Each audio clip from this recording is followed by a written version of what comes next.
आज की कहानी लालची शेर। एक बार एक जंगल में शक्तिशाली शेर रहता था। वह जंगल का राजा था। शेर राजा रोज जानवरों का शिकार करता था।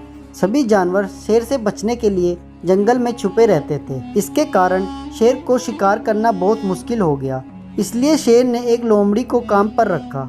लोमड़ी जंगल में जाकर जानवरों का पता करती और फिर शेर को जाकर बता देती। एक दिन शेर ने लोमड़ी को कहा, तुम जंगल में जाकर पता करो सभी जानवर मेरे बारे में क्या सोचते हैं। लोमड़ी तुरंत जंगल में जाकर सभी जानवरों के पास गई और फिर शेर को आकर कहा, महाराज, आप सभी जानवरों को आसानी से पकड़ सकते हैं, इसलिए जंगल के सभी जानवर आपसे डरते हैं। जंगल में आपसे ज़्यादा तेज और कोई नहीं। महाराज, आप इस जंगल के शक्तिशाली राजा हो, लेकिन मैं अगर चुपके से आपको जानवर का पता नहीं देता तो आप भूखे ही रहते।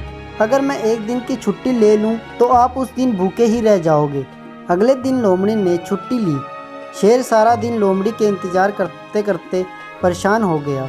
खुद शिकार करने निकला। रास्ते में उसने एक खरगोश को देखा। शेर चुपके से खरगोश की ओर जा रहा था। खरगोश अपने लंबे कानों से शेर के पैरों की आवाज़ सुन ली और वह वहाँ से भाग गया। लेकिन खरगोश ज़्यादा दूर तक नहीं भाग पाया। शेर ने उसे पकड़ लिया, फिर उसे खाने वाला ही था। उसी समय शेर ने एक हिरन को देखा। हिरन उधर घास खा रहा था। शेर ने सोचा, यह खरगोश तो बहुत छोटा है, मेरा पेट नहीं भरेगा, मुझे तो हिरन का शिकार करना है। यह सोचकर शेर खरगोश को छोड़ दिया और हिरन को पकड़ने के लिए उसके पीछे भाग गया। हिरन भागते भागते जंगल में झाड़ियों के पीछे छुप गया। शेर हिरन को इधर उधर ढूंढने लगा, लेकिन उसे हिरन नहीं मिला। फिर शेर निराश होकर जहाँ खरगोश को पकड़ा था वहाँ लौट गया। उसने देखा खरगोश नहीं था।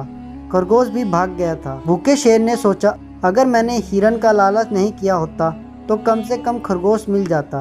शेर बहुत दुखी होकर वहां बैठ गया। एक पेड़ के पीछे से लोमड़ी यह सब कुछ देखकर मजे ले रही थी। हा, शेर घमंडी ही नहीं लालची भी है, इसलिए उसके हाथों में कोई नहीं आया। जो थे वह भी भाग गए। धन्यवाद।